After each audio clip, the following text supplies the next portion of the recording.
Falënderimet dhe lavdërimet i takojnë Allahu xhelle xhelalu, atë falenderojmë dhe vetëm prej tij ndihmë dhe falje kërkojmë. Salavatën mbi pejgamberin alayhis salam, familjen e tij, shokët e tij dhe të gjithë ata që pasojnë dhe ndjekin rrugën e tij deri në ditën e gjykimit. E me pastaj të ndershëm vëllezër besimtar të pranishëm. Njerëzit e mëdhej në këtë botë pas vetes kanë lënë fjalë dhe vepra të mëdha, të dobishme dhe të urta për njerëzit. Një pjesë të këtyre fjalëve i ka miratuar Zoti i Madhërisht dhe i ka zbrit në librin e tij të fundit dhe ka folë për ta, dhe për disa të tjerë i ka nominu dhe i ka lavdëruar vetë pejgamberi alayhis salam. Siç thot, khairun nasi qarni, thumma alladhina yalunhum, thumma alladhina yalunhum. Njerëzit më të mirë që kanë ecë mbi sipërfaqen e tokës pas pejgamberëve janë gjenerata që po jetojnë me mua, e pastaj ata pas tyre që në tabiinët, e pastaj ata pas tyre që në tabiinët. Gjithsesi të ndershëm vëllezër, në këto 3 gjenerata të arta ka patur burra të mëdhej, të cilët kanë lënë vepra dhe fjalë të mëdha. Sot në këtë hutbë do të mundohena që ta shkpos një prej dietarëve të mëdhej, asketëve të mëdhej të gjeneratës së dytë të tabiinëve, e që kohë pas kohë është përfol emri i tij, por sot do të flasim pak për biografinë e tij dhe më tepër për disa fjalë të urta të tij. Do të flasim pak për Hasan el-Basriun, Allahu e mëshiroft, pra ka qenë prej tabiinëve, i cili ka lindë në Medinë në vitin 21 sipas hijretit shpërngulës së pejgamberit alayhis salam dhe është rrit në shtëpinë e njërës prej grave të pejgamberit alayhis salam, në shtëpinë e Ummu Selemes, Allahu qoftë e kënaqur me te, nga se nëna e Hasan el-Basriut i ka shërby Ummu Selemes. Prandaj edhe ky është rrit në shtëpinë e saj për Ummu Selemes dhe ajo e ka rrit, ka përfituar edhe nga ajo. Ka kalu një pjesë të mirë të kohës në Medinë dhe ka marrë prej shumë nga sahabët, i ka përjetu dhe ka marrë nga ta dije, nga sahabët të mëdhej, duke fillu prej Othmanit radhiyallahu anhu, Aliut radhiyallahu anhu dhe të tjerë dhe ka përfitu, e pastaj në moshën 14 vjeçare është shpërngul në Irak, në Basra të Irakut, për atë arsye dhe quhet Hasani i Basras, Hasan el-Basriu. Ka qenë pra dietar i madh, sidomos në fushën e hadithit, ka qenë ibadetxhi i madh, asket i madh, ka qenë trim i madh, ka qenë urtak i madh, dietar me famë dhe i njohur pra në gjeneratën e tij. Prandaj sikurse edhe herave të tjera që jemi mundu me shkput fragmente nga këshillat e tij, edhe sot në këtë hutbë kam dashur që t'ja kujtoj vetvetes dhe juve një prej fjalëve të urta të tij, e që konsideroj se është e dobishme për gjithë ne. Ka shkuar një njeri te Hasan el-Basriu dhe i ka thonë: "Qysh ke arrit të bëhesh kaq asket?" Dhe ky ja ka numëruar disa fjalë. Po mundohena me i thonë ato fjalë dhe me nxjerr mësime nga to. Thot, këshillën e parë që ja ka dhënë, thot, kur kam mësuar se riskun tim, pasurinë time nuk mund ta merr askush, mu ka qesu zemra. Pra, këshillën e parë që ja ka dhënë, i mbon thot asket, kur e kam mësuar se pasurinë time nuk mund ta merr dikush tjetër, mu ka qesu zemra. Tjetojmë pak me këtë këshillë, vëllezër. Sepse gjithsesi pasuria është pjesë e jetës së kësaj bote. Allahu na e ka thënë në shfrytëzim pasurinë, por nuk na ka thënë që të na kaploj friga për rrezikun për pasurinë. Sepse ne si besimtar të gjithë e dim, në shenjë për kujtimit po e them, se duke qenë në barkun e nënës, na u ka caktuar rreziku, sa kemi pas rrezikun. Pra, ende pa dalë këtë botë, ende pa fillu ne me i shijut mirat e kësaj bote, është caktuar rreziku jonë. Edhe nëse kemi qenë binjak, e trenjak, e 10njak, se cilit veç e veç na u ka ndarë rreziku, jo pse jemi 2njak e 3njak e të tjerë, mora nda njësaj rreziku, jo, veç e veç. Prandaj, Allahu xhelle xhelaluhu prej emrave të Allahut është Er-Rezzaq, gjithë furnizuesi. Nëse Allahu i furnizon shpest, e insektet, e kafshët, po qysh ka logjik me shkumenja dikuj që po më rrezikohet rreziku im? E pastaj në sa vende Allahu xhelle xhelaluhu e ka shpreh se risku ju është i garantun.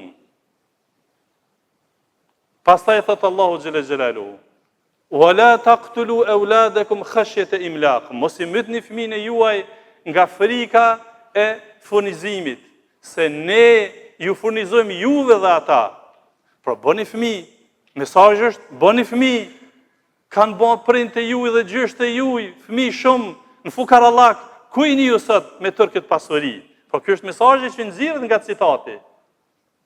E pastaj të ndershëm vëllezër, nga mësimi që nxirret nga thënia e Hasan el-Basriut, kur e kuptova që, kur mësova se risku im është i caktuar, i ndar, nuk ma merr askush mu qetësu zemra.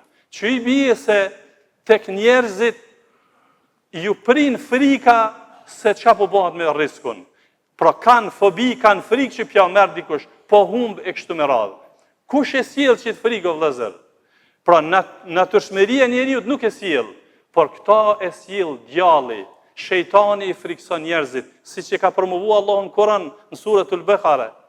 Esh-shejtanu ya'iduhumul faqr wa ya'muruhum bil fahsha. Allahu po thot në Kur'an, suratul Baqara. Shejtani ju premton atyre fukarallak, varfëri, frika për varfëri, për risk dhe ju premton atyre i shpije në mëkate. Wallahu ya'iduhum maghfiratan minhu wa fadla. Kurse Allahu po thot, ndërsa Allahu ju premton juve falje, krejt ato gjinoha që i ke bë, Allahu po të premton falje, me një tobe. E pastaj çka? Furnizim.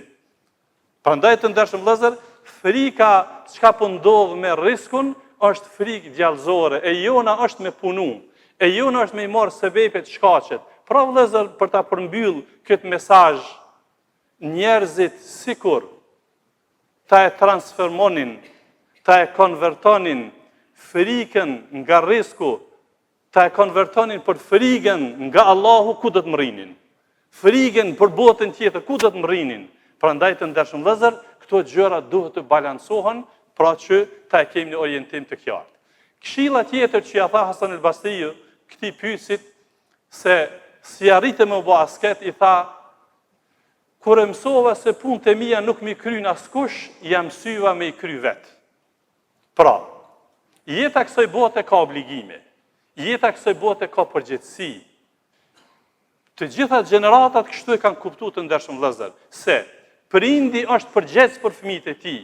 Pra, ka obligim me sill riskun në familje, furnizimin për gruan, për fëmijët, ti që je martu, ti që posa je martu, e ti që dën të martohesh, do të mendosh për vetveten tënde, jo në kurrizin e prindit më, jo në kurrizin e agjes, jo në kurrizin e atij që është morgat, jo, ec në kamët e tua, nëse dën me ecë mirë.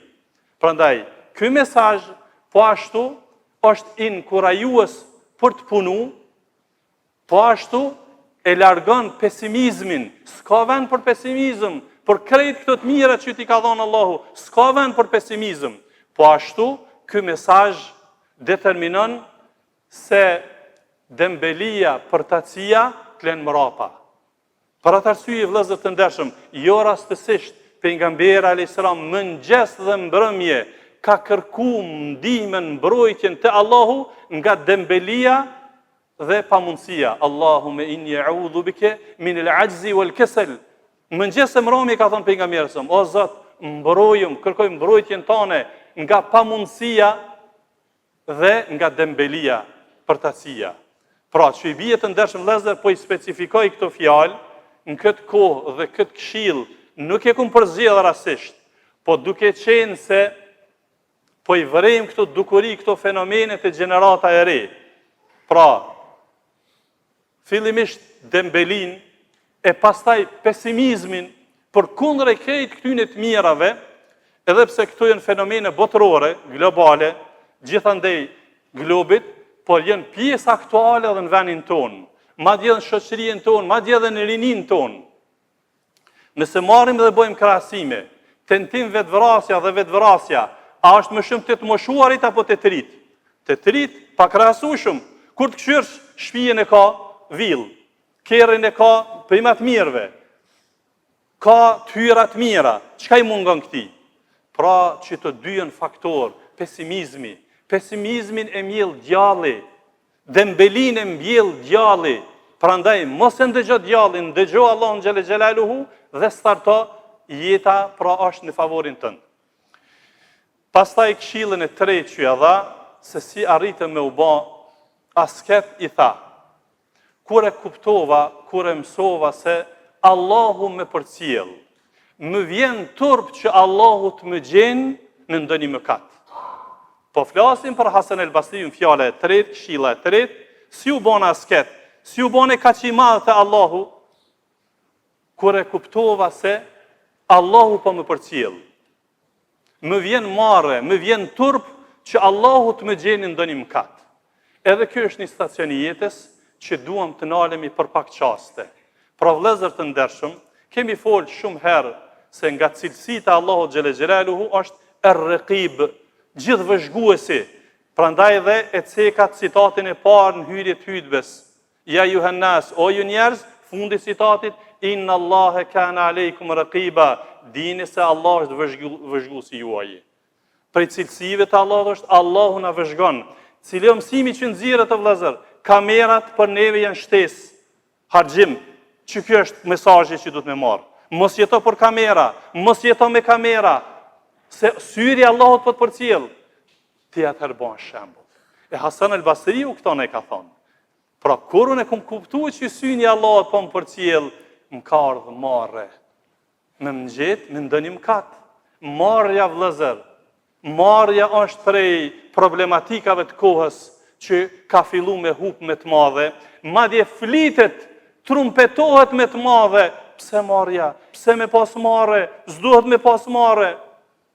Jo, vëllezër. Marrja është vlerë. Madje do të, nëse isha pyet, qysh me identifiku marrën, turpin, do të kisha thënë, marrja është letërnjoftimi I personit. Turpi është letërnjoftimi I personit. Identifikimi që identifikon karakterin, sjelljen, moralin e personit. Për atë arsye ka thonë pejgamberi alayhisalam, nga aja që njerëzit e kanë trashëguar nga pejgamberët e hershëm është turpi. Idha lam tastahi fasna ma shit. Nëse s'ki marrë turp bën çka dush. Pra të ndershëm vëllezër, marrja unë kështu e kam kuptuar popullin ton, pe vlerave që I ka pas, populli jon të kaluarën, me shumicë masovikisht ka qenë marrja. Ka pas marrë I vogli, ka pas marrë ndaj të madhit. Për atë arsye u respektu, është respektu prindi, është respektu axha më I vjetri, është respektu mësuesi, është respektu kalimtari në rrugë, ka kalu dikush, e ka përshëndet, a u lodhe, si kalove, pyet e vetin atë përshëndet së ty dikush. More 100 vjet kaloj nuk përshëndet askush. Për çka thu, as kanë dije këta njerëz çka po ndodh. Marrja ka hub. E mos pyet tani për veshjen çka po ndodh te gjinia femërore. Mos pyet, vjen marrë me shërby dikush. Vëllezër, këto gratë tona, bijat tona, nuset tona, duhet na me fol për këto gjëra. O te pru vëllezër, kur te pruhet gjunahi, mos u çudit tani munar në ndeshkim pi Allahut. Pra vëllezër, e kemi obligim fetar, moral, edukativ me fol, nuk e ke gjendje e shoqërisë tonë, nuk ka qenë kështu nanat dhe gjyshet tona, nuk kanë qenë. Kanë jetu në komunizëm, por e kanë lu vetin, e kanë lu avretin.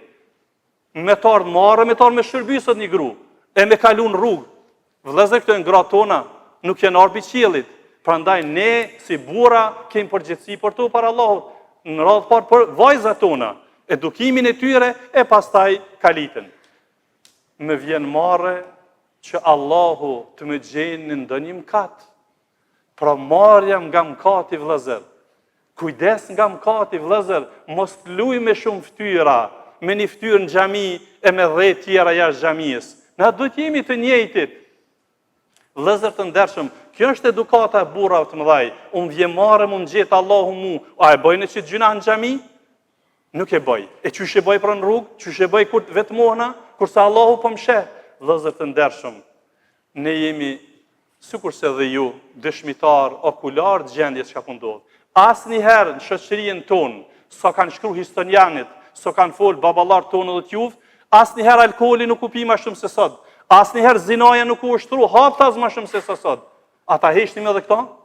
Nëse edhe na heqmi, që vim xhami dhe si haxhallar, atë çka po ndodh me këta? Vëllezër të ndershëm, krejt kjo determinon Allahu na lën. Prej ligjeve të Allahut është Allahu i lën njerëzit të robët e tij. Nëse pendohen, Allahu e tërheq ndëshkimin e tij. E nëse vazhdojnë, pastaj Allahu çon ndëshkim. Prandaj duhet jemi të kujdesshëm. Të ndershëm vëllezër për ta përmbyll hutbën, pra mos kujdesin e gjunahe në mëkate e prish perden në mes krijesës dhe krijuesit. Ta ruajmë perden të ndershëm vëllezër. Ne si namazfalës, ne do të jemi shembull për të tjerë, që i bie se ta ruajmë synin, ta ruajmë dorën, ta ruajmë pasurinë, ta ruajmë zemrën, ta ruajmë shikimin, ta ruajmë veshin, ta ruajmë vetveten nga mëkatet, atëherë bëhemi shembull edhe për të tjerë. Allah na ruajt nga ndëshkimet dhe mëkatet, e them këtë që ndëgjuat, kërkoj falje për vetvete dhe për ju, kërkoni edhe falje sepse Allah është falës i madh. Të ndershëm vëllezër të pranishëm, gjithsesi që kur shfletojmë margaritarët, fjalët e urta nga dietarët e mëdhaj, nga kolosët, ne duhet të njihemi komod dhe mirë që dikush po na përkujton, sepse ka njëherë njeriu bjen nga flet, e kapin hallet e jetës së kësaj bote. Elhamdulillah që e kemi xhuman që na përkujton, sepse me të vërtet ngërçi i jetës dhe rutina e jetës, njeriu mund të vazhdon pra në të njëjtin rrugtim jo të mirë. Prandaj xhumaja, dita e xhuma, hutbia, ligjërata është një stacion përkujtues. Këshillën e 4 që ja dha Hasan el Basriu, njeriu i cili e pyeti si u bane asket, i tha: kur e mësova se vdekja me pret, atëherë fillova të përgatitna që ta takoj Zotin tim. Kjo është këshilla e fundit që ja dha kësaj radhe. Pra, kur e kuptova, kur e mësova se vdekja me pret. Pra, cili është mesazhi këto vëllezër? Në çdo çast, jo çdo ditë, në çdo çast në rrjetet sociale po ndëgjojmë vdiq filani, a dhe filani pas ka vdeka. Atëherë mesazhi është që përgatitu, sepse nuk kemi asnjë garancion. Vdiq fëmija i pasalindur, vdiq personi të hidhëndër, vdiq ai posa hin i dhëndër, vdiq ky në shkollë, ky vdiq në xhami, ky vdiq në rrugë, ky vdiq në këtë moshë dhe në atë moshë. Krejt këto janë mesazhe vëllezër determinuese që burrat e mençur, njerëz të mençur vazhdimisht kanë punu dhe kanë shkuar të përgatit. Kjo nuk determinon që ne të izolohemi në xhami dhe ta presim vdekjen. Nuk thot feja jonë kështu. Feja jonë thot po falu dhe përkujto vdekjen, shkon punë dhe përkujto vdekjen. Në rrugë kudo që të jesh, pse kurdo që të vije, meleku i vdekjes ti më qeni gatshëm për çka? Për çka vëllazër? Për të takuar Allahun. Jo nga friga. Disa njerëz për shkak shpesh rankohen tek ne, kam fobi të madhe nga vdekja, nuk falet, nuk agjeron, nuk e njeh Zotin. Kjo fobi djallëzore. Kjo është fobi e rrajshme. Fobia reale është, edhe pse besimtari nuk ka fobi nga Zoti i tij, nga dashuri, nga frikë respekti që ka për Zotin, e pret vdekjen i përgatitur.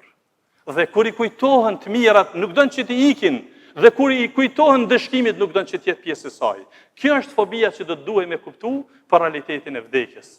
Prandaj dhe Hasan el Basriu i ka thënë që kur e kam mësuar që vdekja me pret, kam filluar që të përgatitem ta takoj Zotin tim.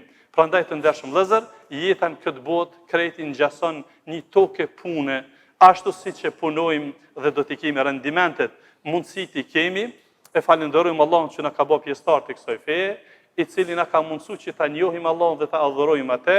Prandaj falenderojmë Allahun për gjitha të mirat e tij. Kërkoni falje nga Allah sepse Allah është falës i madh. Lutim Allahun xhelel xhelaluhu për pranim të veprat, për vetvete, për ju, për prindët tanë dhe të juajt. Lutim Allahun xhelel xhelaluhu që ti të kalon mëkatet tona, prindëve tanë dhe të juajt, të mësuesve tanë dhe të juajt, të paraarzëve tanë musliman dhe të gjitha ata të cilët e adhurojnë Allahun xhelel xhelaluhu. Lutim Allahun që ti të kalon krizat tona dhe të juajt. Lutim Allahun që ti shëron të smuarit tanë dhe të juajt. Lutim Allahun xhelel xhelaluhu që ti më shëron të gjithë të vdekurit musliman.